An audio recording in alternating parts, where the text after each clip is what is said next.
Alrighty, hello and welcome everybody to Fargone Racing GT Challenge Season number 19. For the first time this year, we are kicked off and ready for GT racing here in Fargone. We are here on ACC, brought to you by Sensational TV, and we are getting ready to go into qualifying. We just had 60 minutes of practice, where in that session, Steve Reese topped the session in the Ferrari 296 GT3 car.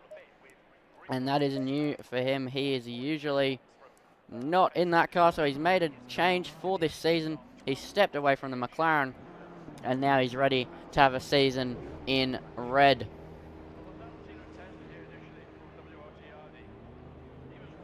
As I'm just finding a car to look at here in qualifying. Steve-O will do the trick to open our session. So, Steve Reese here around the circuit. Ricardo Tormo, it is Valencia. Wasn't on the calendar last season. And personally, I've never even seen a league race around here, so I'm excited to see how the action gets underway. But Maddie, I believe, was meant to make a car change, but she has ended up in her Ford. So we'll see the battle of the ages between Steve-O and Maddie continue. We saw it in Season 18. Maddie came out on top, and she is absolutely rapid, but so is Steve-O. And he's going to be looking to retake the crown here this season. So there's a lot of championship stakes on this one. But something else to take note. We have a massive grid compared to last season, at least here in round one. We have 19 cars. That is a vast improvement. And that just makes it all the more exciting. New competitors, new challenges here in Season 19, getting ready to kick off the season. And here we go for the first qualifying lap of the season. Steve-O is going to take it away here in Ricardo Tormo. So heading down towards turn one, down in the mini straight. Turn one, if I'm not botching the pronunciation, is called Aspar, and it's a dab of the brakes just towards the end of the pit line, and you can use all the AstroTurf on the outside of turn number one. It is inside the track limits before you head up the hill into Dewan, and head now flat out towards the left-hand kink, which is absolutely no worries in a GT3 car. And then you go dab the brakes, tip it in. Steve-O's very wide, hit the gravel. He might have even invalidated his lap time at this point, but he's still pushing on. Maddie, hot pursuit behind in the Ford, just making sure that Steve-O has his wits about him on his qualifying lap. And getting ready to push into the technical middle sector. Downhill left-hander, off camber as well. The car does not want to get into the apex here at all, but you just got to get on the power early, and now you get ready for a tricky hairpin where you're braking while turning on the apex of another corner. The car will pull up, and then you use all the curb on the right-hand side before you keep it pinned to go flat out towards the hardest corner on the circuit. Track limits super tricky here. You got to clobber the inside curb and then not go outside the track limits there on the outside, which Steve-O managed to do before you keep turning left all the way in a corner that seems like it never ends, going into the final corner over the apex curb and getting ready to go towards the line. What's the first qualifying lap of the session going to be from Steve-O? It is going to be a 1 minute 30.7, which I don't believe has gone through. I believe it is invalidated, as he has not yet gotten a valid lap time on the board. Meanwhile, Maddie in the Ford Mustang was able to top the timing charts with a 1 minute 30.2. So no matter what, Steve-O would not be on provisional pole at this point, as we now look to the Zoomies Ford Mustang, which we're all too familiar with from Season 18 of Fargone Racing. And she is pushing as hard as she possibly can, matching the Delta currently to her previous best lap time as she heads into the middle sector. Mid-speed left-hander, you got to keep it tight. The curb on the outside, fairly forgiving, so you can be quite aggressive with the track limits. And then braking down the hill. The Mustang would probably suffer at this corner, but I haven't driven the Mustang at this track, so I couldn't confirm nor deny, as now braking into the hairpin. And a little bit deep there, probably for Maddie, but depending on the line she takes, she could just be squaring it off before getting ready to head into the final sector. Currently a 10th down in the Ford Mustang, and that's a mistake from Maddie. That's going to be the tyres in disrepair, very overheated, and there we go. She's slowing down. She's either letting the tyres cool, or she is going to decide to return back to the garage. So we now look to Zach Jensen in the number 95 McLaren, and he is hot on the heels of my favourite livery on the grid. Lee Perkins has gone into the BMW M4 GT3, and with a lovely livery, might I add. You might have seen it in the starting soon when I had the preview running of the practice session, and here it is, a sensational liveried BMW on the grid tonight here, and I believe for the foreseeable future of this season, an absolute looker of a car, if I do say so myself, as he heads through turn 1. Currently, Lee Perkins is sitting P7 on the leaderboard, so he is running quite well for himself at this current stage as he pushes through into the end of the first sector. He's setting his lap time from before alight. He is 3/10 up, but he's losing it on the exit. Potentially a mistake through the very tricky long right-hander, and now through the left, which I'm not even going to try and dare to pronounce. There's only like 3 corners on this track that I can pronounce correctly, because they're all very Spanish names except for turn 1 and turn 2. And yeah, what a look at that livery is whoever's on the sensational account right now. Definitely loving it as he heads into the hairpin, slow right-hander and power out. Don't want to activate the TC out of that one. And then keep it absolutely pinned before dab of the brakes through here. You've really got to be tricky with the amount of curb you take, because as we saw with Matty, it can spit you out the other side if you're not careful. And then braking. Tricky final corner, tip it in. Is he going to find lap time? Yes, he is. He's going to find 0.3 of a second as he roars that BMW's V6 up towards the line. Crossing now, and it's going to be a 1 minute 32.615 for the BMW. And we'll now move to Steve-O, who has since his first lap topped the timing charts with a 1 minute 30 flat. Great livery now to get a pole position.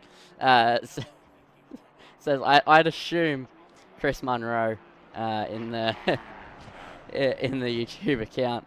Potentially Zach O'Reilly. Potentially, I'm not sure, but I believe Zach is occupied with Gen 3 supercar things.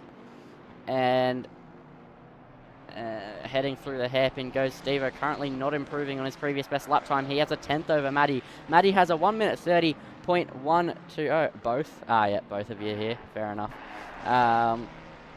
And Steve-O has a 1 minute 30.007 at the top of the timing charts. Longy, though, has made a massive step up compared to his gap to these two from last season.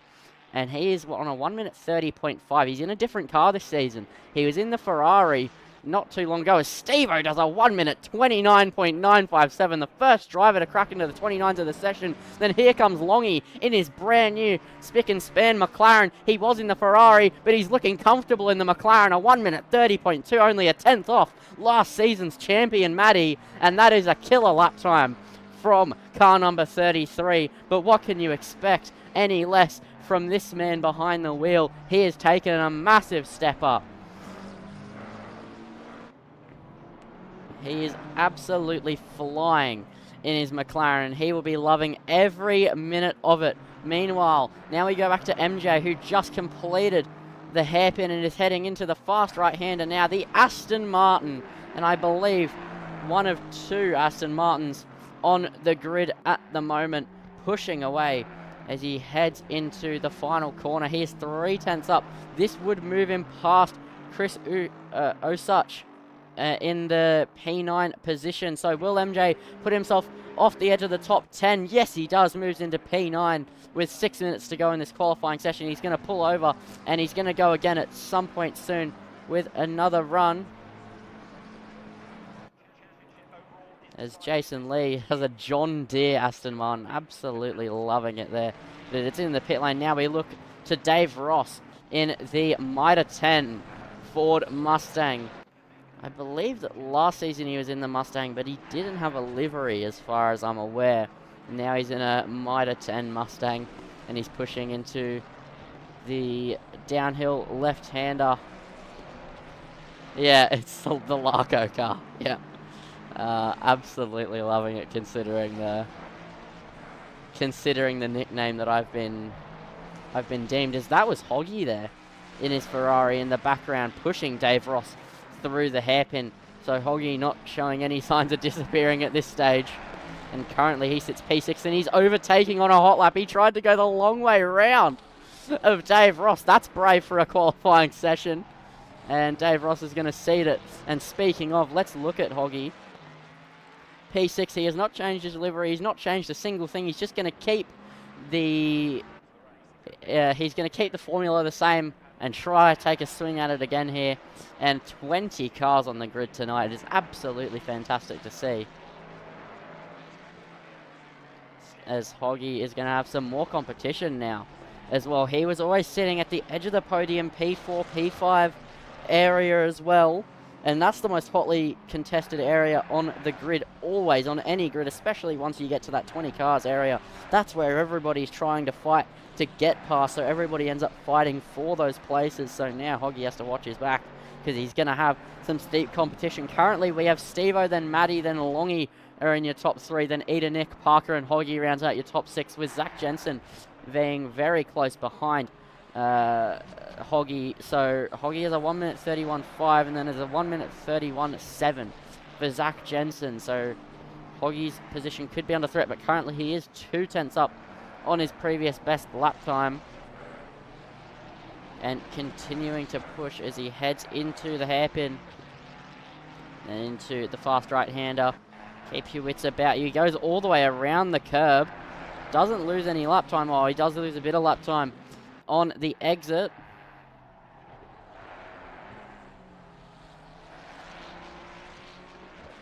And rounding the final corner. Now it's going to be a 2/10 improvement for Hoggy. It's going to give a 1 minute 31.267 for the Ferrari driver. He will be pleased with that one, as currently Stevo on a lap heading into the middle sector. So we'll get the onboard running. And not the telemetry up, what am I on about? Keep what we have up at the moment as he's pushing now in to the hairpin. Just keep it dialed in first gear for the V6 Ferrari to spool the turbo that it has underneath it, and then dab of the brakes. Just look at how confident he is, but he runs out maybe potentially a bit wide. That might be invalid for Stevo. We'll have to see. Currently he has a 29.8 on the board and he's dead matching it as he heads through the final corner. It's a dead heat to his previous best lap time. Is he going to find any more lap time here in the dying stages? He's going to have one more, maybe two more cracks at it here in qualifying, and it is not an improvement for the moment. Maddie has gone back to the pit lane, so I believe that is going to be her session complete for qualifying, unless she has the most monstrous outlap, but she is not going to go out, I don't think. But so we'll stay with Stevo as he heads through the first sector. He's gone through doing now the flat out turn 3, and now dab of the brakes, keep it slowed up. He's still, he's invalidated there in the death of it, and that is Stevo's qualifying done. Currently sitting on provisional pole. Longy would have to pull out something quite spectacular to try and beat Stevo here. He'd need 0.4 of a second to match the provisional pole time, and he's going to give it one last shot here in the P3 position. Maybe he can find the 2/10 he needs to at least get by onto the front row from Maddie. He's looking like a new driver here in the McLaren. He looks reborn here in season 19. He's giving it his all here at Circuit Ricardo Tormo, and he has one final 4 kilometre shot at it here to try and move up onto the front row to kick off the season, and he's going to back out.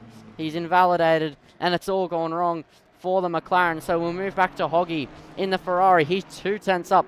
This would put him in a very nice position on the grid. It would, if he can find the rest of the 2/10, he might even find himself ahead of Maddie here in the dying stages with 43 seconds left on the clock. He is 2/10 up as he heads into the final sector now. He is 4/10 up. This would be enough potentially to even challenge. Oh wait, no, he's in a 31, not a 30. Oh, I'm all over the place, guys. He could beat Eda Nick, though, as he's coming towards the line. And Hoggy, 30.9, isn't able to improve. And there we go. There's the commentary fumble of the day already. Tucked neatly out of the way. I saw it said a 30.2. Anyway, MJ is now on a final lap here in qualifying and pushing hard. And in the Aston Martin, currently on the brink of the top 10 as the timer now hits 0. If people aren't on laps, that'll be the end of it for them. MJ is in to the end of the first sector, 1 corner to go of the first sector before he ticks over into the next one. And currently, he's pushing hard in the Aston Martin. Is he under pressure from anybody else behind him proving? Not really. He's on a 32.1 at the moment. He'd need to find 0.3 of a second to move up into P8 past Speed Racer. Right now, it's not looking likely that he's going to be able to pull it off as he heads down the hill and now into the final sector after the hairpin. That is where the final sector begins.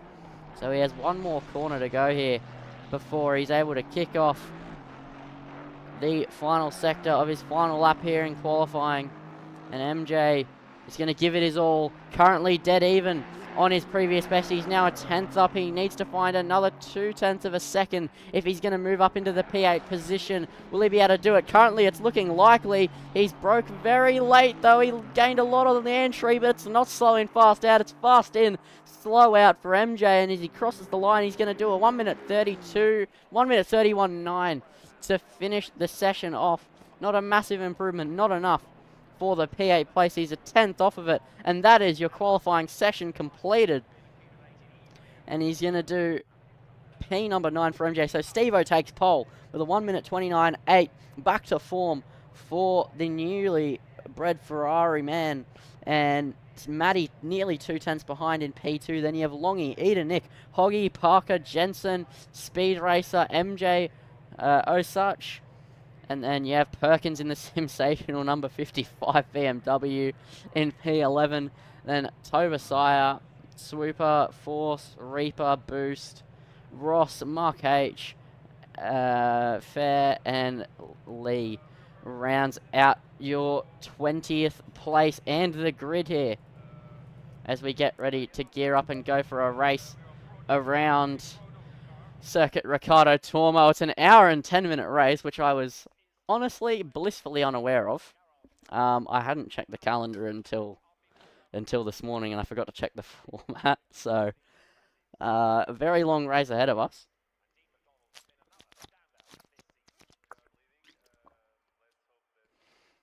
And we are nearly ready to go. So let's see if I can get a grid walk going. Hold on, where's the free camera? Here it is.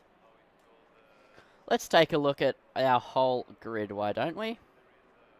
So Steve-O in his white and red, very similar to his McLaren from last season. There we go. The Ferrari 296, and Matty in our iconic Zoomies Mustang, but we've seen enough of it. And then we have Longy in his new white and pink Tough Motorsport, Fargone Racing McLaren. And then you have Eda Nick still in his purple and red BMW. Then you have Hoggy's red and yellow Ferrari 296. Then you have Parker in his 216 orange McLaren, orange and black with hints of neon, very nice looking livery. Then you have Zach Jensen in the number 95. He's changed from the Ford Mustang into the McLaren this season, purple and black. And then you have the Valentino Rossi number 46, a black and neon Aston Martin.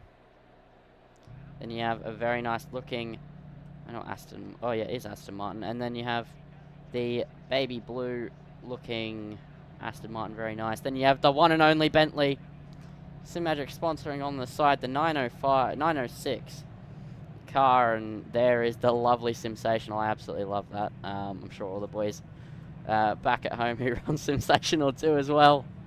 But now we'll get ready for the racing action. Let's get the helicam going for this one, why don't we? An hour and 10 minutes ahead, 4.005 kilometer laps ahead of them.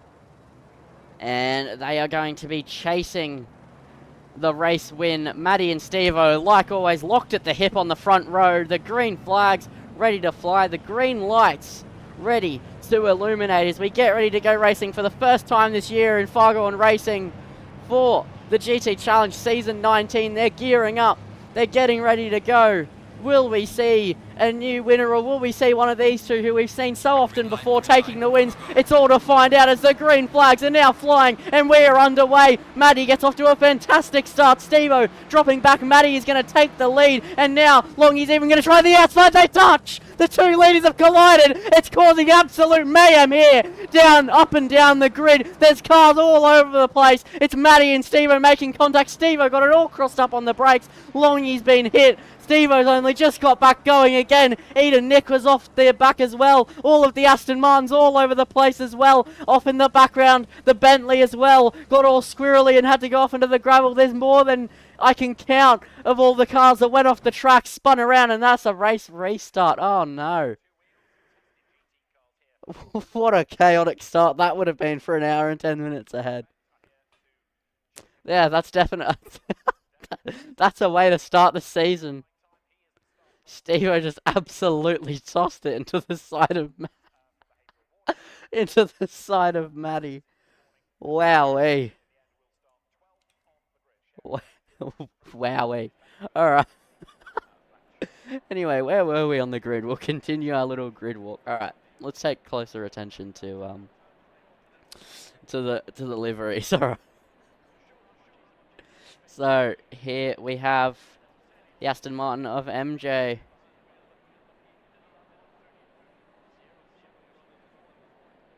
And that is a very nice livery. Then the Bentley, the dark blue, and then neon hinted.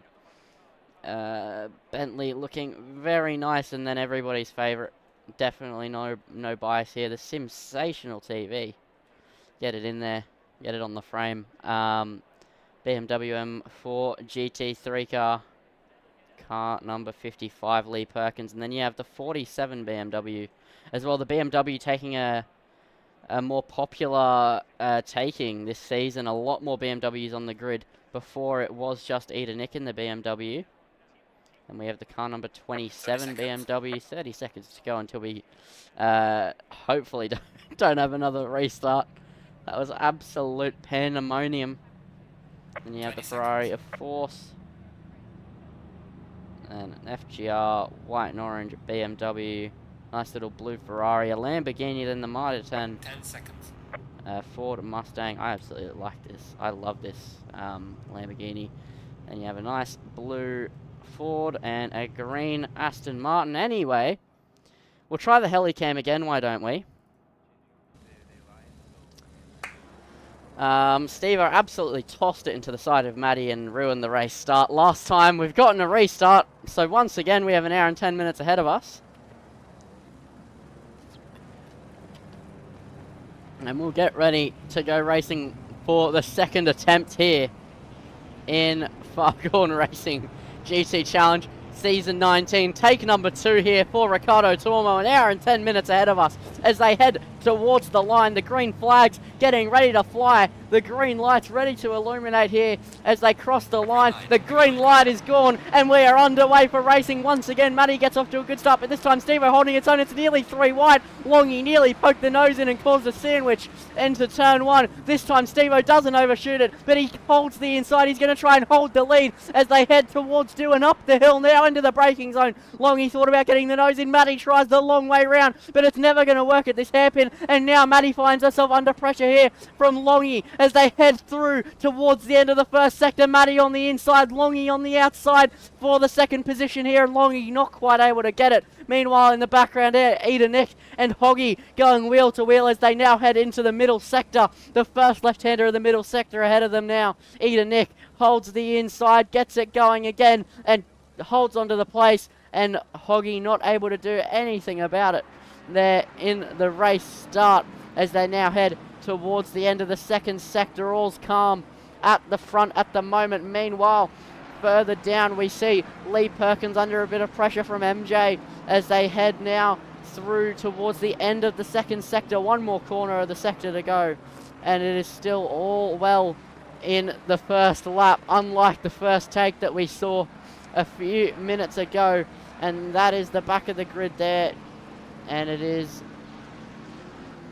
the Aston Martin rounding the back of the field at the moment. Actually, no, Fair has dropped towards the back of the field at the moment. Currently, Steve-O's put the burners on, though, as he has got 1.2 seconds over Matty at this stage. That's an impressive gap. Look at the train of cars behind with an hour and 10 minutes of racing ahead of you. That is the biggest grid we've seen in Fargone since I started here at the beginning of last season. It's fantastic to see as Lee Perkins defending the place there on MJ, who's still trying to hunt for a move, and he does go down the inside. He tried to poke the nose in, wasn't able to commit to it. The car number 47 is slow.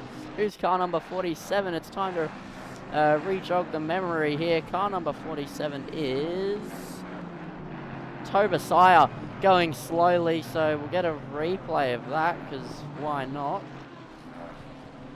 It's the BMW. It was at the exit of turn 1. He was going slowly, maybe a spin. Yeah, just too much entry speed. Cooks it, and oh, that's a massive contact with the car number 27 as well. That's Swooper that he made contact with, and that is not a good spin to start the hour and 10 minutes he has ahead. But it happens. It does happen when you're racing at such a level that you're pushing the car to its limits. So now we'll look towards Eda Nick, who is 3/10 behind Longy. Hoggy is 3/10 behind Eda Nick here, fighting for the best of the rest in P4, trying to find a move, but they have a long way to do it. The pit window is open, so they have not much to worry about here in the grand scheme of things. They're going to sit in a train, but Hoggy might not want to wait around, as Steve-O sets the fastest lap of the race.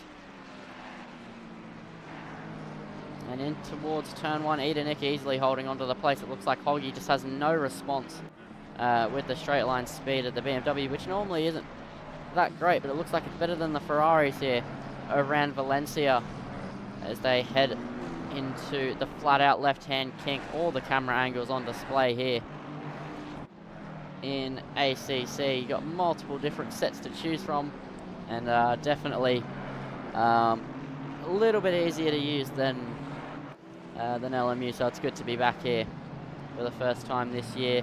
Eda Nick, though, under pressure still from Hoggy. He's going to go down the inside, an aggressive late braking move from absolutely nowhere, and that was very late, but he's nearly pulled it off. But on the exit, the BMW is trailing ahead as they head towards the hairpin. He's going to have the inside, and Hoggy's going to try it the long way round. Is he going to be able to pull it off? No, not quite, but he gets the good exit, and he's trying to pull alongside his fellow V6 car, and he's not quite able to do it. Both of them driving out of the corner well. Eda Nick holding on, but Hoggy's still putting the pressure on as they fall further and further away from the P3 place. So Hoggy just wants the P4. He dummied the inside there at the final corner. He gets a great run onto the straight, and now it's going to be a drag race down towards turn 1. Slipstream being used in full effect here on the front end of that Ferrari. The BMW punching a hole in the air for it, just letting it sail through that much easier, but he's not going to go down the inside of turn 1. It's too high speed, but the BMW slides. He runs wide. Hoggy gets a run. He's going to try the inside. He thought about it. Dummies back to the outside. Eda Nick defending to the inside. He's going to have it as they head through the left-hand kink. Hoggy tries to put the nose in, but it's not quite enough. Is he going to go down the inside of the right-hander? No, not quite. He's going to keep trying at it, though. The Ferrari putting all the pressure on. Eda Nick sinking it in currently, but that slide would not have been good for his tyres in any way, shape, or form. It's going to be interesting to see how he's going to hold on, or if this time, this lap, Hoggy will get it done. He tried it here last lap. Is he going to pull it off this time? Is he going to try go for the late brake maneuver again? No, he's not going to go for it. This lap, he was all over the curb last lap and didn't pull it off, so he's just going to play patient. He knows that he's not going to pull it off here because getting the outside is almost impossible, but the inside doesn't give you the run towards the hairpin where you do need the inside to get a move done. As Eda Nick heads through the fast right-hander, definitely under less pressure than he was just a lap ago, where Hoggy was sitting under his rear bumper as the 149 car is going slowly. That is fair. Going slowly, but the yellow flags have subsided in the middle sector, and now Hoggy is going to try again this lap to get a move done. We're only 7 minutes in, as that's in the background of Bentley wide, so that would be Osuch in the background a bit wide, but he's not under pressure from anybody here as we look at the P4 fight continuing on, but this time Nick not sliding through the first corner, and Hoggy will continue to try and put the pressure on. As further back we have some other battles going on. Lee Perkins is under some pressure here in the BMW M4 GT3 car. MJ all over the back of him, only 5/10 back, so another BMW in a bit of strife here at this current stage of the race, but the strategy is going to be important. I'm not sure if there's a mandatory pit stop, but I imagine because there's a pit window open, there is.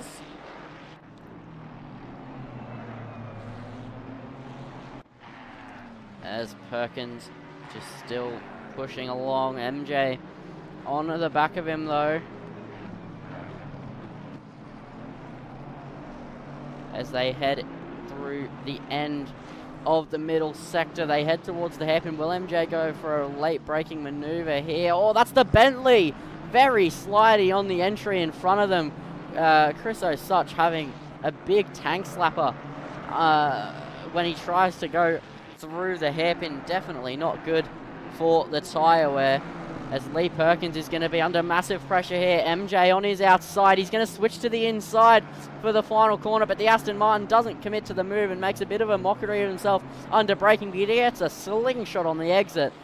What an exit it was there for MJ, and now he's going to use the big Aston V8 to try and pull alongside the BMW as he heads down towards turn 1. Is he going to go for it? He does poke the nose, but he's not going to go for it here at this stage.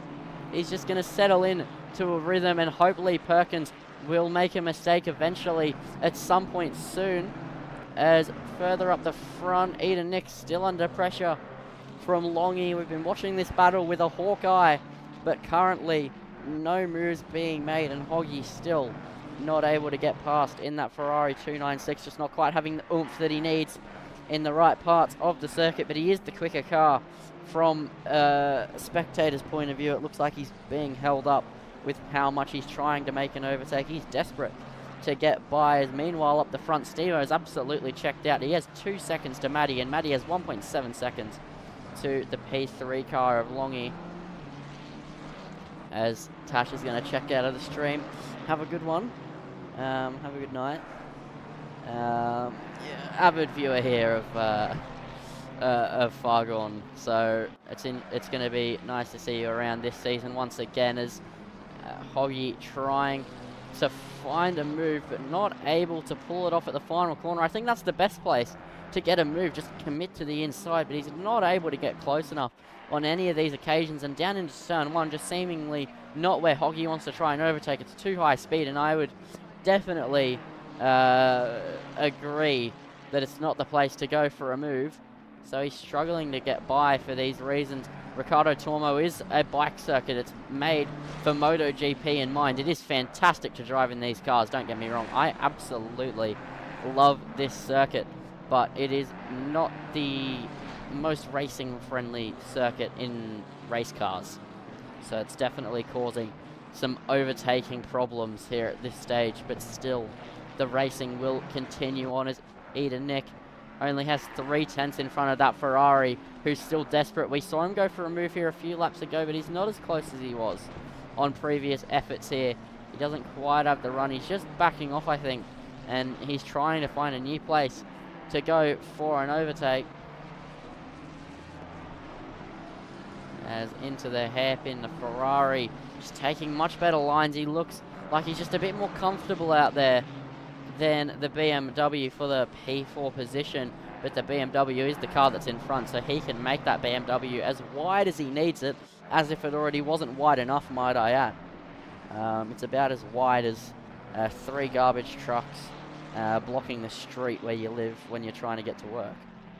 And Hoggy is making it ever so clear that that BMW is wide, as he's not able to get past Nick at any stage so far, at least. But it's only been 11 minutes into this race, but we've already seen plenty of racing action and more to come, as we'll move to Exiled Reaper, who has Swooper behind him. We saw Swooper took quite a hit on his front end when the car number 47, Toba Sire, had a moment. But he's able to continue, but potentially the pace has been hindered ever so slightly from the damage. You can see the car is just a bit crumpled up. All things considered, a BMW probably isn't meant to look like that. I'd have to give my take on that. But then again, they don't know how to use their blinkers, so maybe. But normally it'd probably be the side of their car that's all dented in. So just looking around for other battles. Some of the battles we were looking at earlier on, like Lee Perkins, he has a second gap now to the car behind him, and the gap to Chris O'Such is too big for him to close in this early stage. But if we see multiple stints, then potentially. Actually, I should probably check that. Yeah, there is a mandatory stop in this race, but you don't have to take tyres. It's only a mandatory fuel stop. So these cars are not on full tank at this current stage. That's something I already should have done my research on, but I'm lousy. No, not really. I went out for dinner tonight, so I couldn't do my usual checking.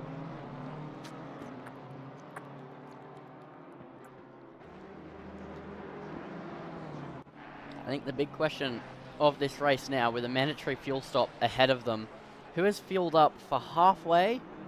So an hour and 10 minutes, so halfway is 35 minutes. Who's going to pit dead on halfway into the race, and who is going to just do a splash and dash at the end? Because if it's a mandatory 30-second fuel stop, no matter how much fuel you're putting into the car, then you'll pit whenever you want, because no matter what, a pit stop only takes 30 seconds, so it's just whenever you feel like it. But if it's not, and it's the amount of fuel you're putting into the car, which it definitely could be, it depends on what Stevo's wanted, because sometimes mandatory fuel stops can be 30 seconds, sometimes they can just be as long as it takes for the fuel to go in. That could mean people want to run different strategies, but they would be significantly slower at this starting point of the race if they put more fuel in. So it'll be fascinating to see how it all turns out in the end.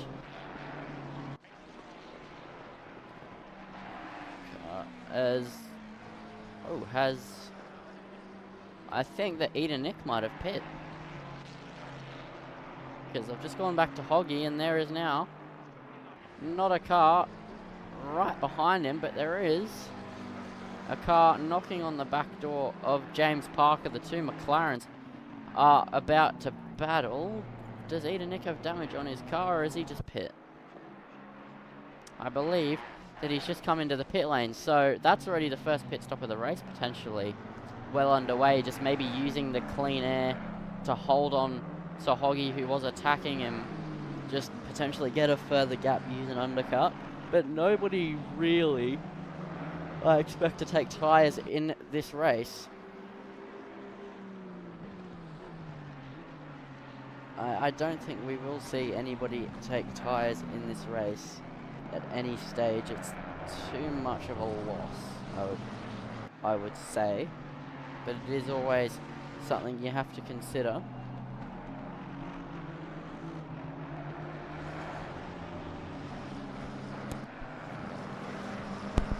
As there's a bit of a lull period in the race at the moment, so we're going to do oh no, not a lull period at all. Currently there's a battle between Dave Ross and Toba Sire, who we saw in an incident earlier. He will be running a bit of a damaged BMW at this stage, but he does still have a number of pace over the Ford of Dave Ross, does Toba Sire.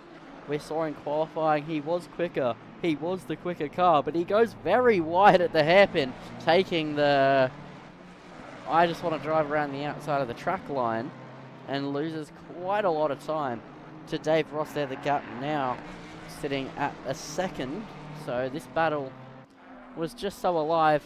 Now not so much, but Lee Perkins has some pressure right up behind him in the form of Lethal Force. Quite literally, that is his name in the simulator. It's Lethal Force behind Lee Perkins currently, trying to put the pressure on to the sensational BMW. And the Ferrari isn't waiting around. Different lines there, already just trying to get in the head of the BMW, trying to force a mistake here as they head down towards the second corner of the middle sector, the downhill left, as they flow down the hill at a corner that is called Bernat Martinez. So I'd assume that's the name of someone. I think most of the corners are named after someone, but some of the names are very hard to pronounce, which is why I hadn't tried to pronounce that corner until then. But I thought, hey, let me take a look at the name, and hey, it's another one I pronounce. The more you know. Anyway, as down the hill towards the final corner, down into the apex they go, over the AstroTurf on the inside, using all the track and continuing to push on, and Force trying to put the pressure on, but the gap has extended just a little bit. It was 3/10 at the closest part, but now he is 5/10 behind as they head down into turn 1. And Lethal trying to put the pressure on, but Perkins not feeling the pressure whatsoever at the moment, just staying cool as a cucumber at the moment as he pushes into the end of the first sector, completely flat out through the kink, and he's just got to keep it on the line, and he shouldn't find himself under any pressure. This track very, very tight at the best of times, high speed sweeping corners, hard to overtake except for 1 or 2 zones, but you've really got to be right up behind the car in front of you, which is why we're seeing so many multiple 10th gaps just not being enough to find an overtake. And that's in display, full display at the moment. Force only 3/10 behind in the entry to the corner, not close enough to go for it whatsoever, but maybe here at the hairpin we will see a little bit of a late braking maneuver, as actually he takes the wider line, trying to cut back and find an overtake elsewhere.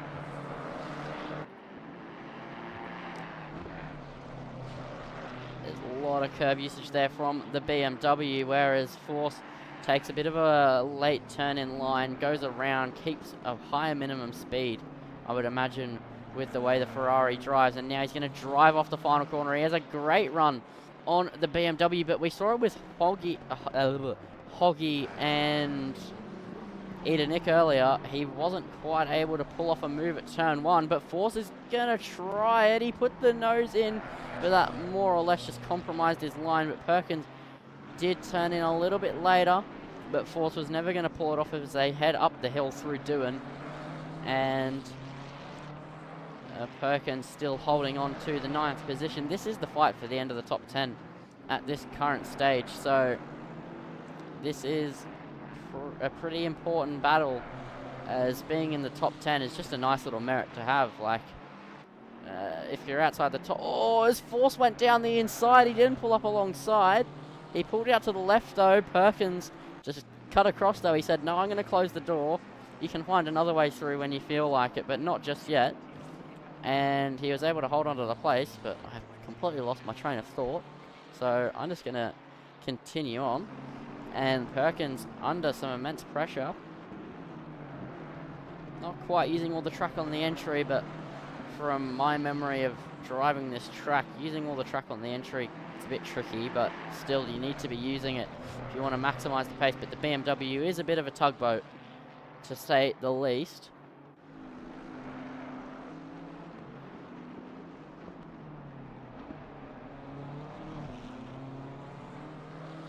Just through the final corner they go, and this battle still raging on. But we'll look to other places on the grid potentially. No, this is the closest battle on the grid at this current stage, and what we'll do an onboard lap here with Lethal Force as he continues to push on here in the Ferrari 296.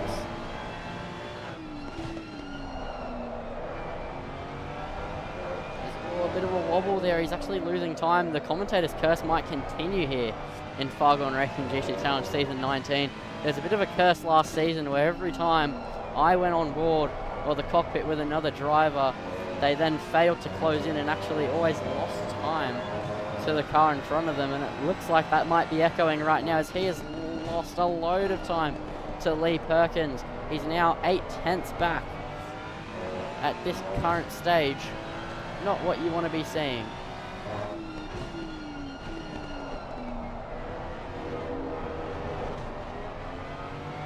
As they head into the final sector now.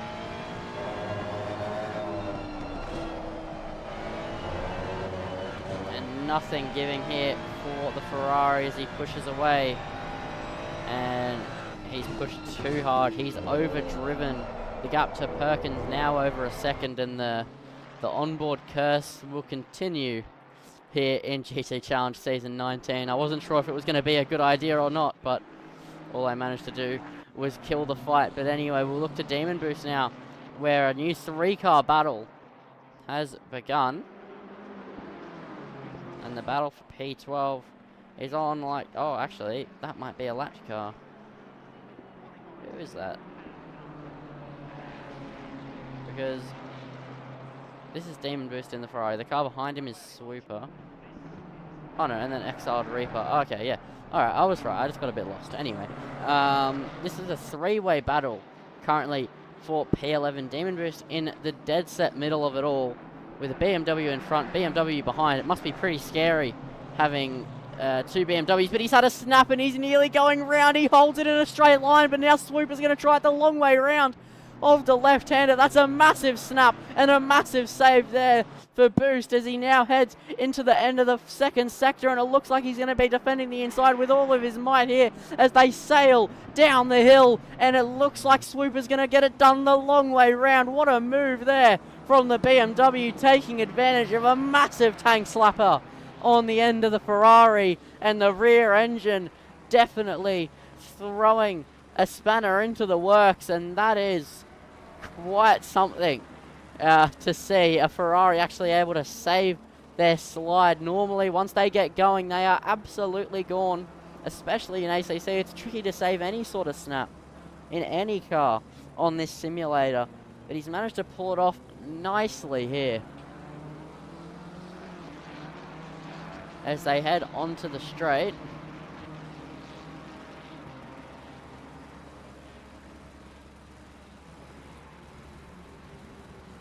And he's going to continue to push on here, and what we'll do is we'll just do a full audio lap, turn my mic off, do the audio up, and just listen to these 2 cars as they battle away.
And that is lap completed there for Demon Boost.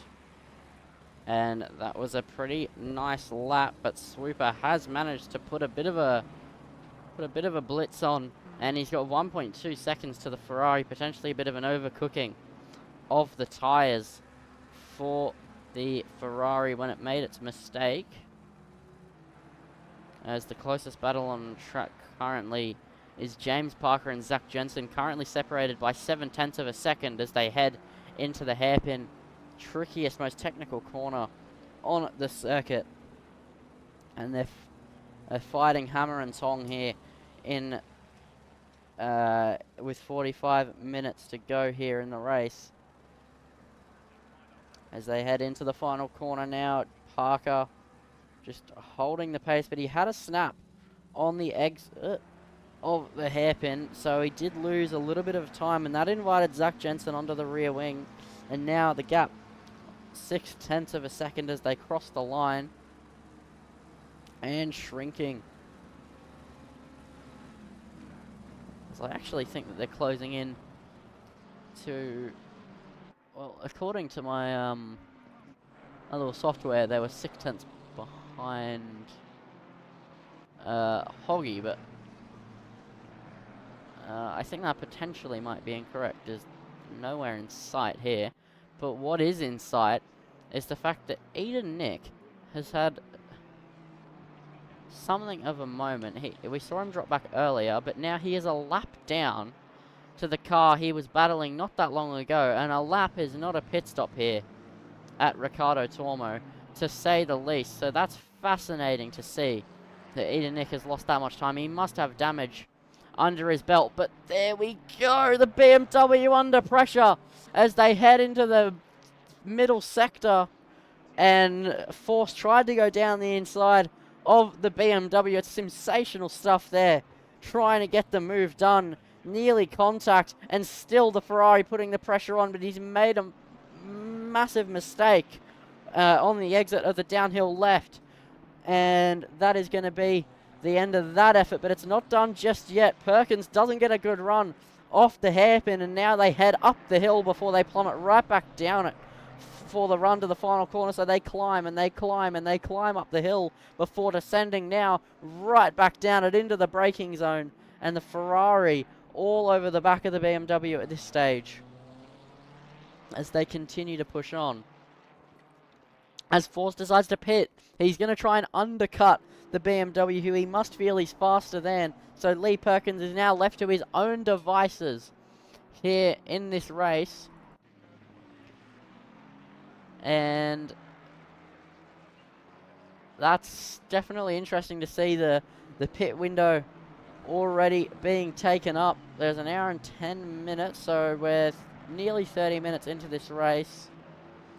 And the pit stops are now beginning to flood in, with a couple of drivers over the past few laps have been in and out of the pit lane. But the race story definitely a bit tricky to follow at this stage, as I'm still lost as to how Eden Nick has lost that much lap time. I never even saw a yellow flag, so replay review probably a little bit necessary for that one, as Steve-O finds himself in a bit of strife here as he's trying to get past some Fords that are battling at this stage. There's the Mitre 10 Ford on the inside. Steve-O's on the outside. This is allowing Maddie to close up, but Maddie has her own traffic problems here as Steve-O trying to get through the traffic like it's a multi-class race, but they're all in GT3s. The Mustangs are making a mockery of themselves here. It's Dave, Ross and Fair that aren't even fighting for position. They are laps apart due to damage, and the battle between Maddie and Longy has just gotten more interesting as well, as they were negotiating past Force, who we saw make a pit stop just a lap ago. Now they're past him by a lap, and now Longy is right on the back of Maddie here for the P2 place. McLaren versus Mustang. Where have I seen this before? Maybe every ACC race in existence, but it creates cracking racing. Two of the best drivers here in Fargone are going to give it their best go to have a battle, but they have a blue flag car in front of them. The Aston Martin of MJ is the car in front of them as they head through the hairpin. He runs wide, gets out of the way, but Longy is right up behind Maddie. The damage has been done. The lap traffic causing issues here in this hour and 10 minute race. That's a massive snap there from Maddie from the exit curb, just getting a little bit sideways like we saw her do in qualifying, but this time it wasn't the inside curb as they run off the final corner, and the Mustang getting out of the way of the two P2 and P3 runners, and they'll continue to push on as they head through turn one, using all the track at their disposal as they head up the hill. And Maddie does have the pace. We've seen it in this race. Maddie has the pace over Longy, trying to get it done and just pull away so the lap traffic wouldn't be a problem. But the lap traffic has been a problem. This battle has just been kicked right back into gear due to this lapping problem. The blue flag's just causing absolute mayhem here with 38 minutes to go and some pit stops to go here. Still, for the leaders at this stage, they are battling away as well as they possibly can.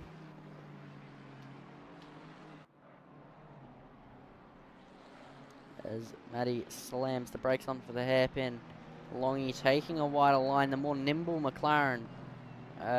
Faster by a tiny bit, I believe, at this circuit, but the Mustang has the straight line number. So much like we saw last season around multiple tracks, but more specifically, the battle between Steve-O and Maddie at Kyalami comes to mind, with the Mustang being the slower car at the track theoretically by a few tenths.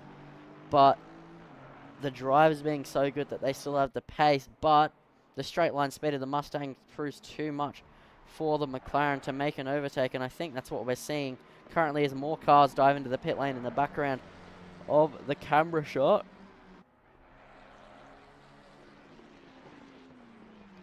Longy just struggling to stay with the Mustang. We saw this gap claw out earlier on in the race, but now will it claw out, or now Longy has his target in sight? Will he let it go? Maybe, maybe not. We'll have to find out over the course of the rest of this race. There's still a while to go as we are approaching the halfway mark here in 2 minutes' time.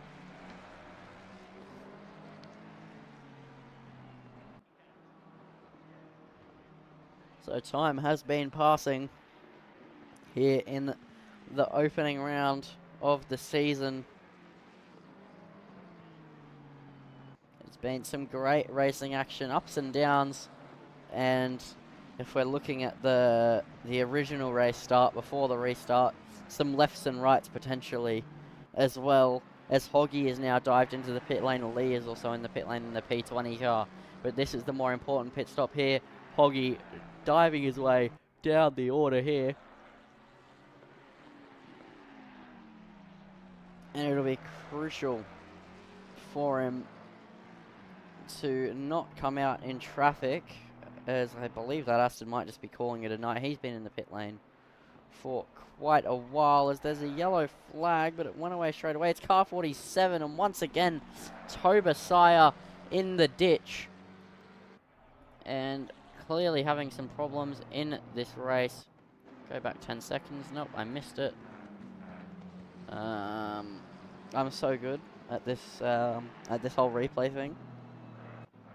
You could never tell. Oh, I just looped it at the corner that Maddie did in qualifying, but she saved it this time. Toba Sire was the one to fully loop it. Doesn't hit the wall though, he'll get going, but the tyres will not be happy whatsoever.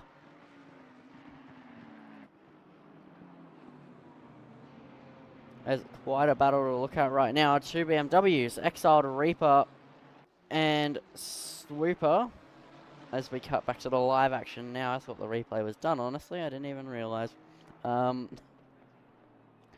two BMWs quite close together at the moment as they head through turn number 1.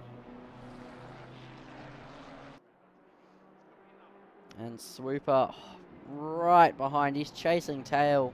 He has been closing and closing and closing on his fellow BMW since he got the move past Boost in the Ferrari after his mistake.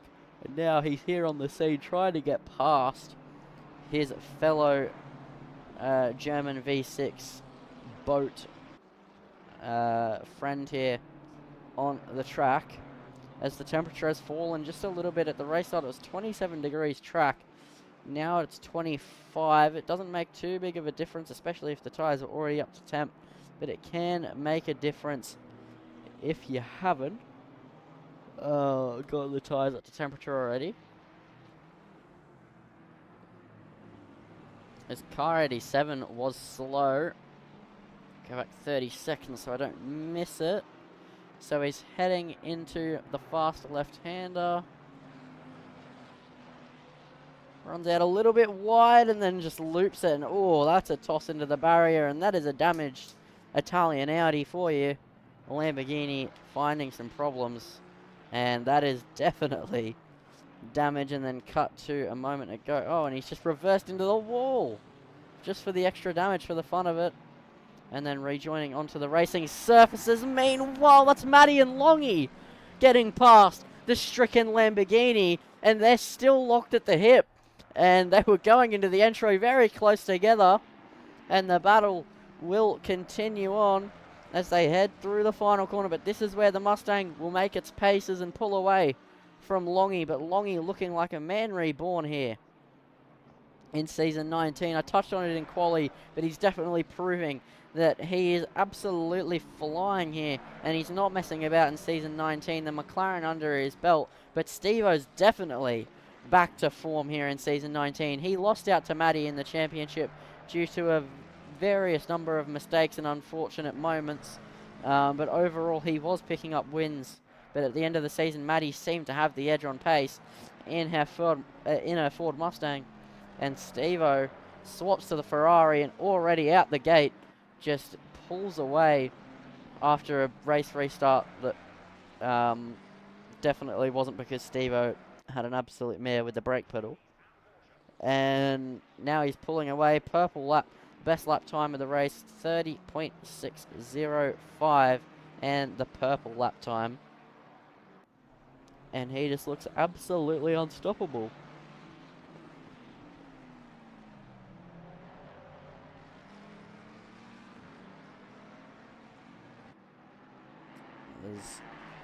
What if we try the reverse curse, right? Every time I look at a car that's chasing the car in front of them in hot pursuit, trying to get a position, they lose time, and then the battle dies. What if we go and we try something? Let's go cockpit camera here with Maddie, and let's get a lap with the Ford Mustang GT3 here. Circuit Ricardo Tormo on board with Maddie as she pushes away from Longy in the McLaren through turn 1, third gear, powered down TC5 for the Ford Mustang. She powers out first gear, the long gear stack in the Mustang prevalent as ever, as second gear, toss it in, and then just braking while turning a little bit, relying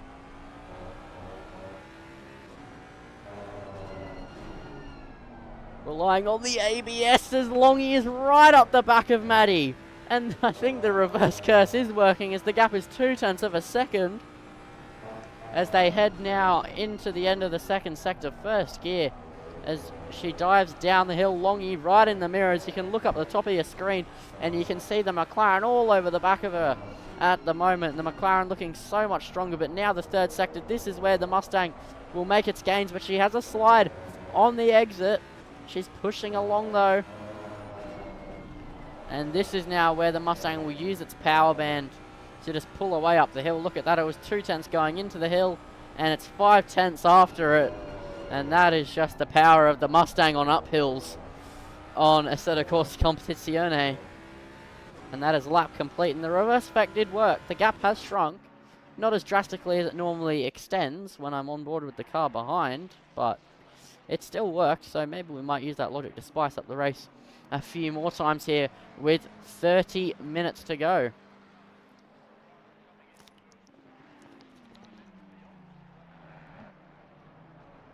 As they head up through Dewan and then into the flat out turn number 3. And now Longy just struggling to stay with the McLaren. Yes, with the McLaren. He's in the McLaren. With the Mustang as the 510 car slow. That's Lee stricken on the right hand side of the track, just probably having a moment and then just deciding to stop and get out of the way of the P2 and P3 cars. But once again, Longy all over the back of the Ford Mustang in front of him as they head down the hill. It looks like he's so much quicker at the end of the second sector, but then they dive into the third sector and up the hill, and he just gets absolutely gapped by Maddie, who in that big V8 car is just pulling away, using all the torque that it has underneath it to just run away from the McLaren when it matters the most, when the overtakes would be made, and especially out of the hairpin as well, is another highlight as to where the Mustang just pulls away, but the McLaren's still looking pacey, still looking punchy as well. Trying to get up to the back of the Mustang and make an overtake, but Maddie's still looking like a scary force here in Season 19, but what more would you expect, from the champion of Season 18? But still not fighting Steve-O for the win just yet. However, next time out, we are around Misano. And Misano definitely creates some close racing, but it's another bike track. Misano is very well known for being a MotoGP circuit. It does create some good racing. Some longer straights as well. So even though it is tight, the first sector almost impossible to make a move. With the long straights, you can definitely make it work.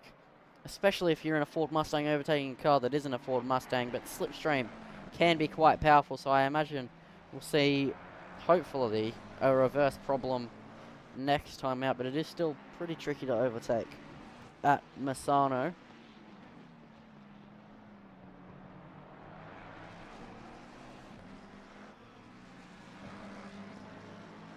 As you can just see that Longy is all over the back of Maddie as they head up the hill, but nothing avails for him as they head up the hill and then into the first sector again. He loses all the time he gained. He's using so much more track on the exit, gets a great run, and then they get to the straight and Maddie just disappears. Thus is the Ford Mustang GT3 car, I guess you would say.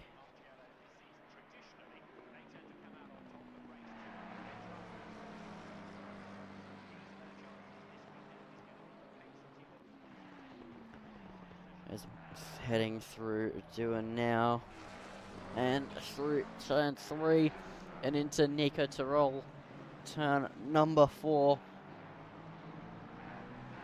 And on the limit you can see the gravel and the marbles building up on the outside of the circuit.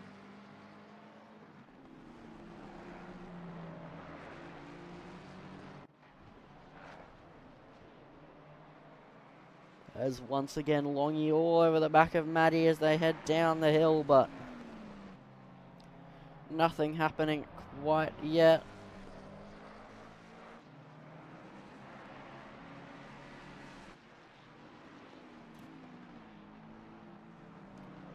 As they head through the hairpin, and this is then where the Mustang makes its time and where Longy falls away. Every single lap, no matter what he seems to do, he cannot find the time back.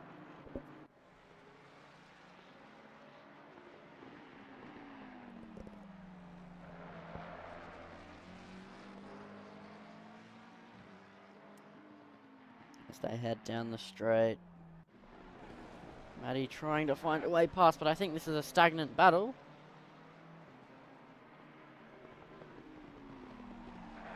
It is still the closest one on the circuit. Meanwhile, Steve-O is dealing with some lapped cars, though, getting past the two Mustangs that caused him so much grief just a few laps ago. But that means great things for the battle we're looking at right now.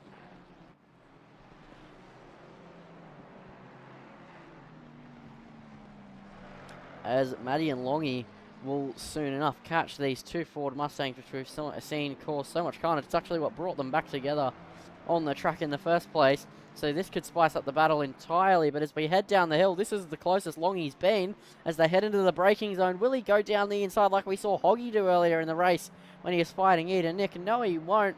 That is the last chance of the lap for overtaking in a McLaren completed, and he'll stay behind, continue running the paces here, staring at the back of the Ford and hoping that the fellow lap down Mustangs will hinder Maddie in her venture to secure the P2 place.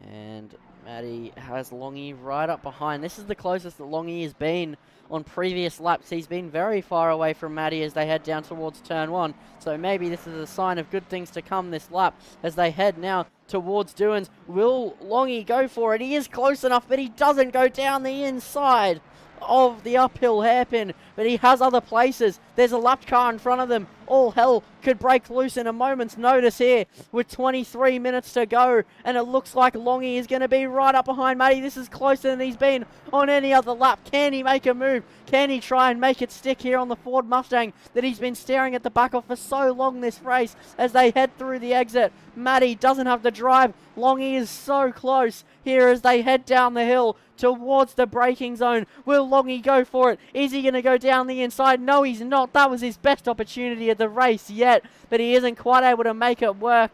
And I think that he's going to learn from that, and he's going to try and do the same thing again, but this time potentially go down the inside of turn number 2. That would be the play that he probably sees next if he gets a good run off the final corner like that again. But a mistake from Matty is probably going to be required to be that close on the straight again at any point. And Matty trying her hardest as the car 149 is slow. That's fair. In the P19 car, as once again Longy has gotten a great run off the final corner compared to the Ford Mustang. He's even closer than the last lap. He's right up behind. Surely, if he gets the run through turn 1 he's been looking for, he could make a move on the Mustang. Will he try and make a move for P2? He's close enough again, but he sits behind again as they head up the hill. He's not going to commit to the move quite yet. He's going to play the long game like he has been for the last for the last 15 or so minutes here since the lap cars brought them back together. And he's right up behind the Ford as they head towards the middle sector. And once again, he'll get a better run. But this time, Matty made a slight mistake. She didn't do that on the lap before. Longy's right underneath. He's less than a tenth behind. He's putting the nose in. Is he going to try it? He is poking the nose in, but he brakes early.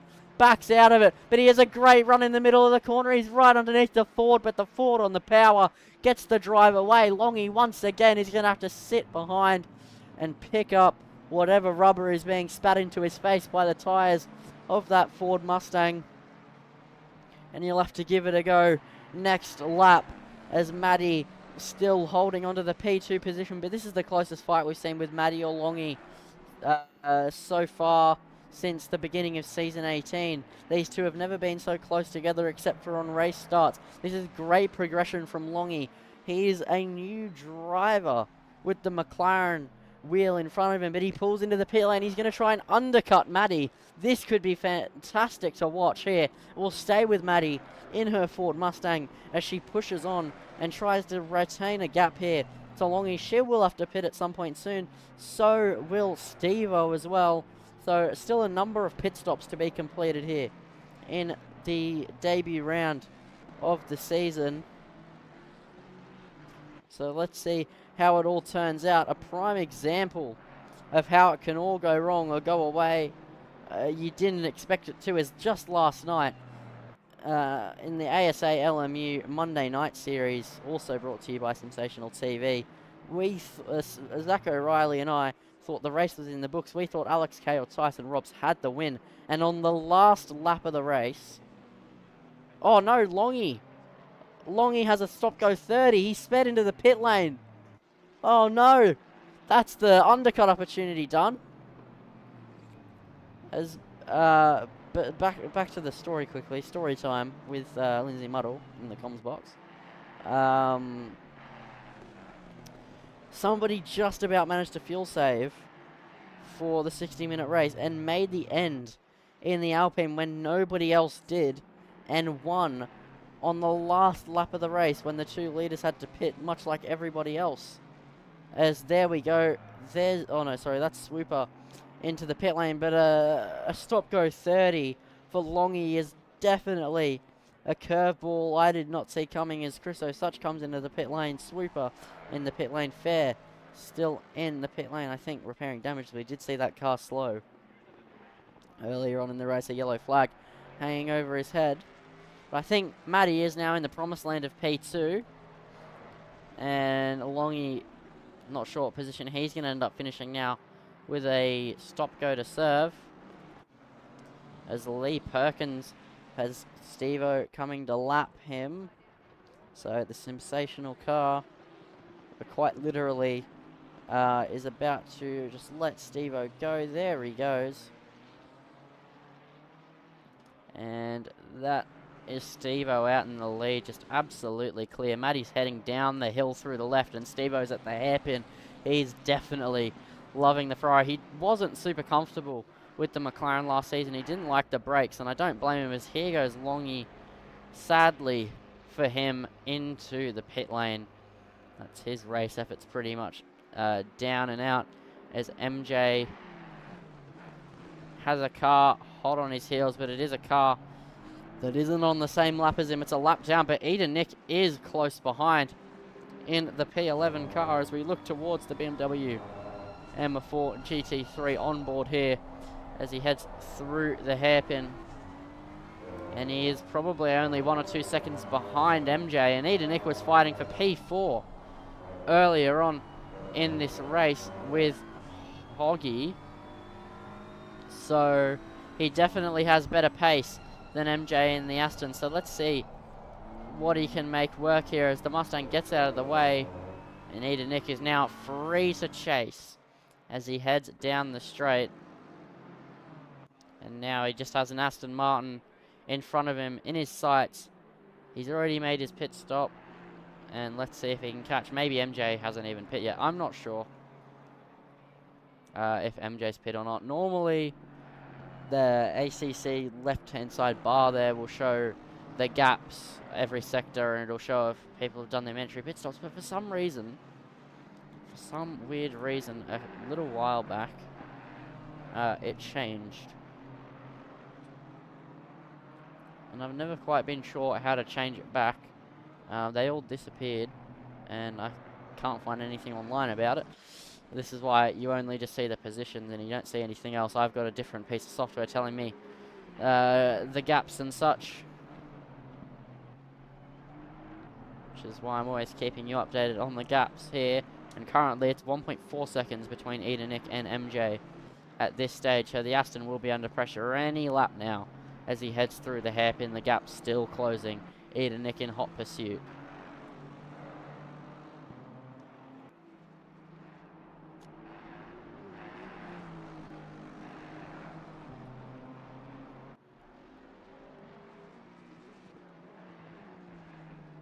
As Gearhead in the live chat saying my first race and it's gone to and it's gone not so well. Yeah, it happens. Bad races happen. It's how you go into the next race after having a bad race that really is important. And I would imagine your car 149 probably, or Lee in P19 or 20. Yeah, it's unfortunate, but just keep your head down.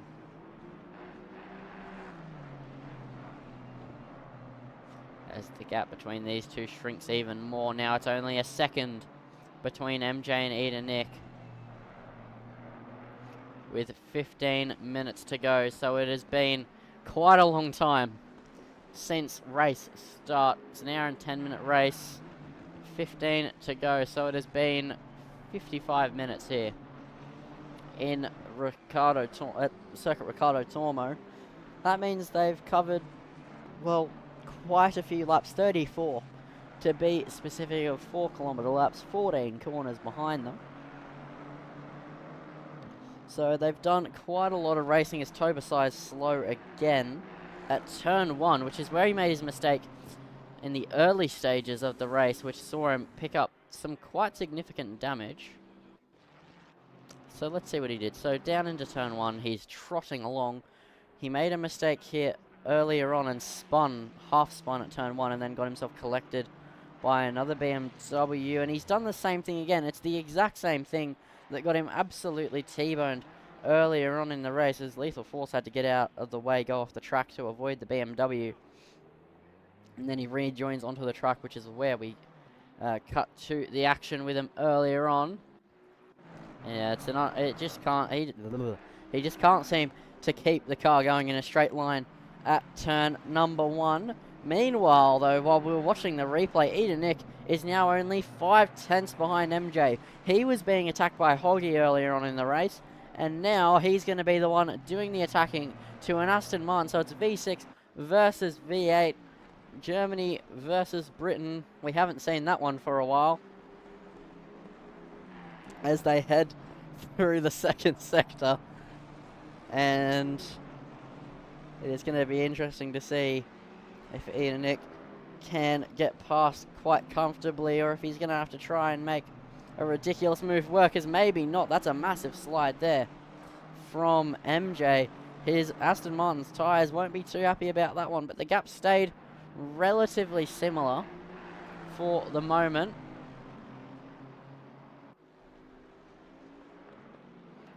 And MJ is also encountering lap traffic now. The Ford Mustang, the Mitre 10 one, which I believe is fair. Oh no, Dave Ross, sorry, is getting out of the way as they head down towards turn 1. He did pick up a slipstream from it as down through turn 1 they go. MJ still leading through turn number 1, well, leading this battle. Oh, he's gone very wide though. He's made a mistake, and that's the sound of gravel. If I am not mistaken, he's gone nowhere. As there we go, and then he just kept going straight. I wonder if that's hardware failure. I would very much wonder if that is hardware failure. I'm gonna go back even further. We'll get the cockpit cam. Yeah, that's hardware failure. That is so unfortunate. That is so very unfortunate there for MJ, who was under pressure from Eden Nick, but it all went wrong, and you can see him moving around his wheel there, just trying to make sure his wheel's reconnected. And that is a massive disconnect. That's a massive mechanical failure, and he also leaves the session as well while he's at it. And that is not what you want to be seeing here. While you're under pressure, a battle is about to ensue, and mechanical failure decides to be stupid. Yeah, that is not a fun time. Really, really, really unfortunate there for MJ, but he's got a long season ahead of him, so he'll keep his head down, continue to push. Meanwhile, Hoggy in P4. He made a pit stop earlier on in the race, I believe. And now Steve-O's up behind him. Steve-O still yet to pit. Maddie yet to pit. Jensen yet to pit. But considering Jensen's in P3, which is definitely not where he was earlier, I would say that those three are the only ones left on the grid yet to pit. So, let's see. With 10 minutes to go, 8 minutes left in the pit window, Steve-O and Maddie have to pit soon enough. But he's still tugging on here in the Ferrari, just tugboating along around Valencia. Not too bothered. He's been negotiating the traffic so very well. It's been a really impressive drive, and Steve-O definitely fully on form here going into season 19. The championship, the first strike will go towards him in the fight with him and Maddie, and who knows, with Longy's pace, this race, potentially even Longy might be in the thick of the action here in the championship fight here for season 19, and who knows who else. As there is 10 minutes to go here in Fargone Racing's debut race of the season. It's been a spectacular race, loads of action, and I see it not changing anytime soon.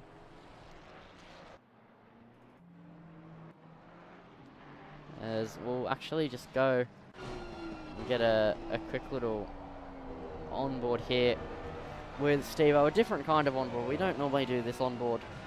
Just take a look at his line, see how he's driving here. He's using all the curb. This is your race leader at this very moment, and he looks absolutely unstoppable.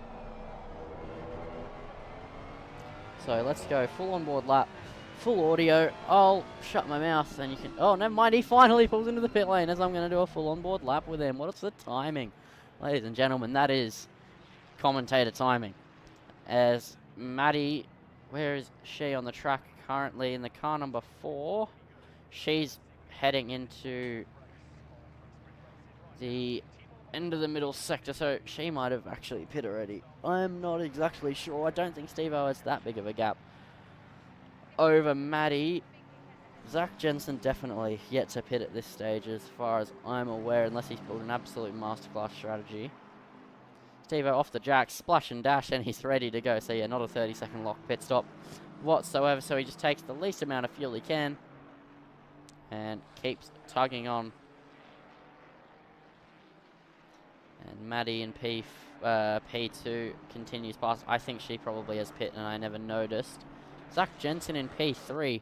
Has he pit? That's a great question. I think the answer is no, because he was battling hammer and tong with Parker. Yeah, there we go. He pulls into the pit lane, just doing the exact same strategy as Steve-O.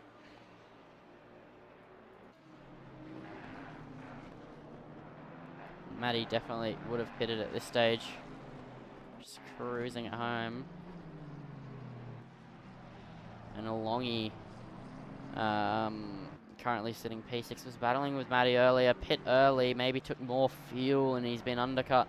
That's something to definitely take into consideration. There is always the hot chance that what we're looking at right now is all strategy. We saw people battling with people earlier on, they might have had less or more fuel in their car, and fueling up more is normally the worst option to go with, and seeing that right now, I think, in the flesh.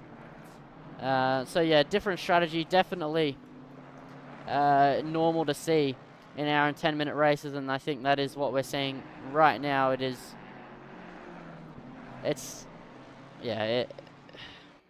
good to see the strategy playing out so well. All of these drivers giving it their absolute all at the moment.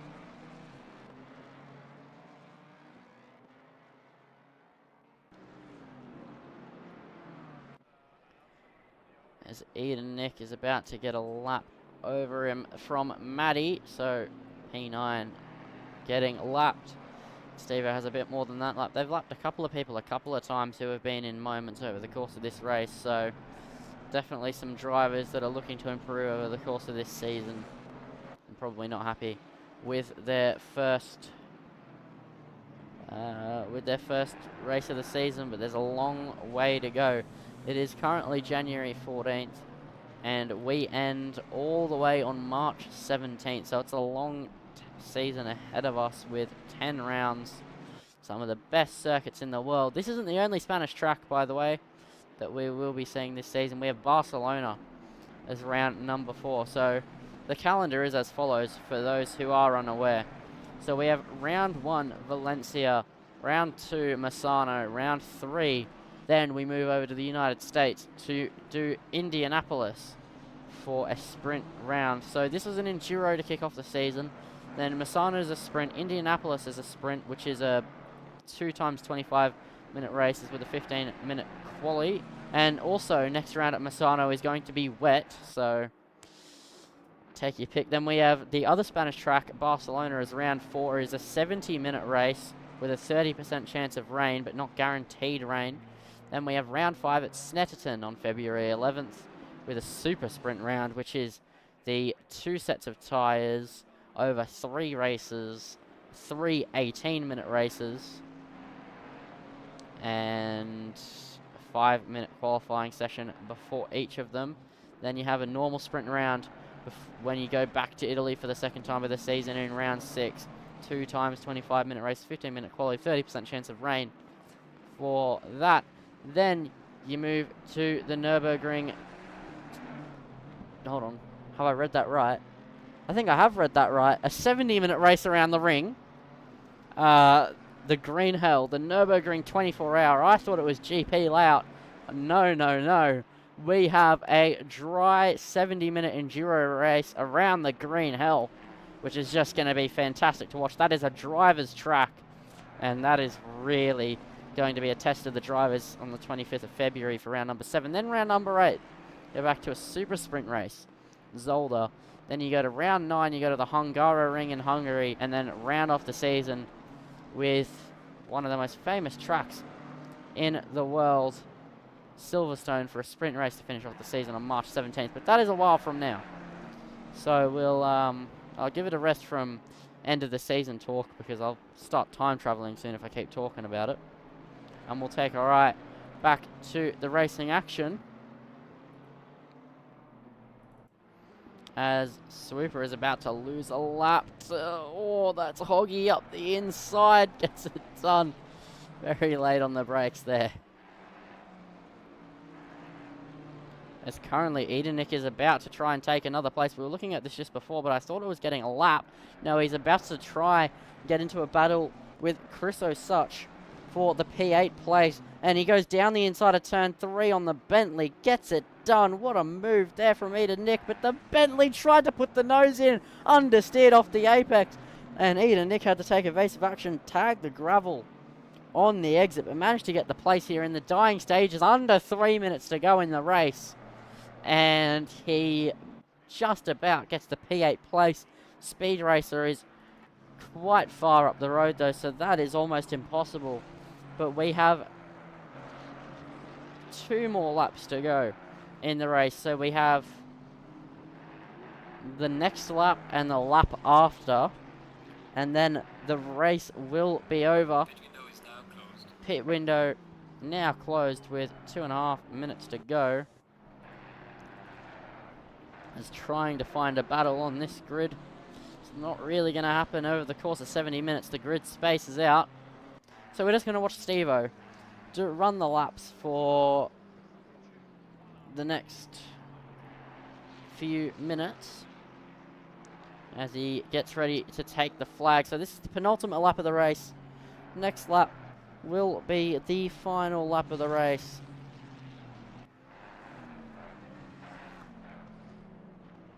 And he is looking comfortable out in the lead.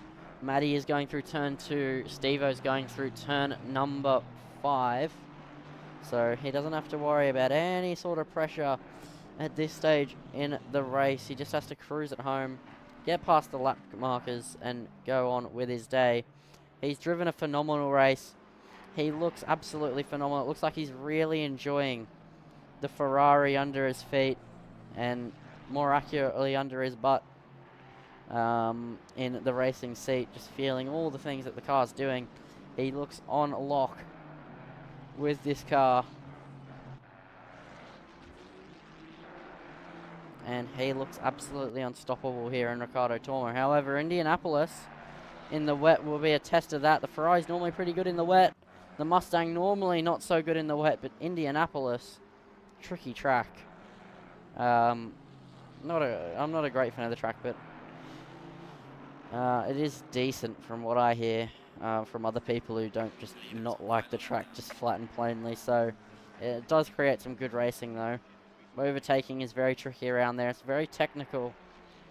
So next race will be a true test of how comfortable Steve-O is with his Ferrari. But Maddie does still look comfortable in her Mustang, but she just hasn't quite had the pace to be with Steve-O in this race. But she was battling with Longy, who somehow ended up in P6, probably a fuel strategy disaster class. But he looks like a man reborn this season. But Steve-O still topples above the rest.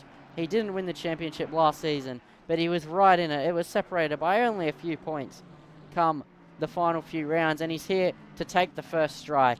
He's had an absolutely phenomenal race here in the opening round, and he only has a sector and a half to go before he's victorious here in Riccardo Tormo.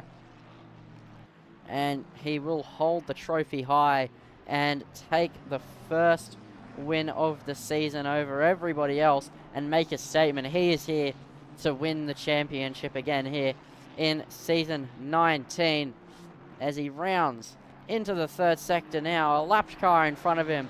He drove a fantastic race. He led from start to finish. It was never in doubt. He pulled away when it mattered.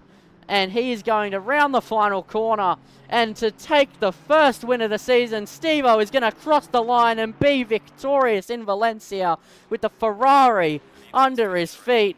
He flashes the lights, and that is a win in Fargone to kick off the season. 70 minutes of racing, and he's the one that comes out on top. Maddie rounds the final corner and is only now going to cross the line to start off the season in second place and clattering against the wall as she does it. Hoggy, against the odds, will come home P3, but he's still in the middle sector, so the front two ahead of the rest by a country mile, still showing they have it.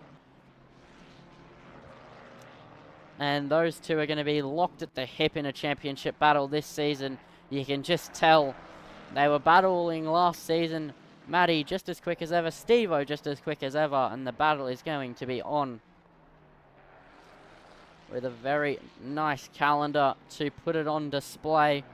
And Hoggy is going to cross the line to take P3. Zach Jensen, in his first race in the McLaren in Fargone, is going to pick up a P4, but he hasn't ran the final corner just yet.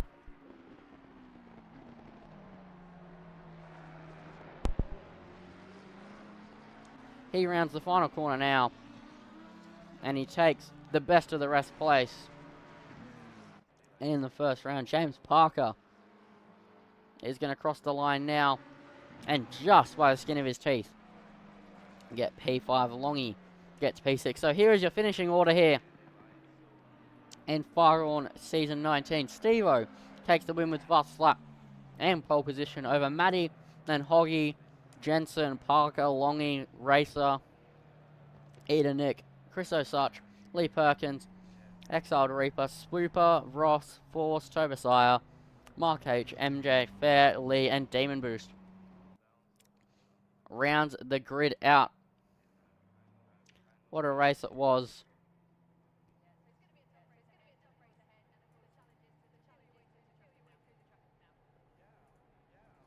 It was fantastic driving from everybody on the grid tonight. That is going to round out 46 laps and 110 minutes. I mean, not 110. What am I yapping about? Hour and 10 minutes and 70 minutes of racing tonight. This has been Lindsay Muddle in the comms box. I've enjoyed commentating over the race tonight. Got many more ahead of us here in Fargone. And good night, everybody.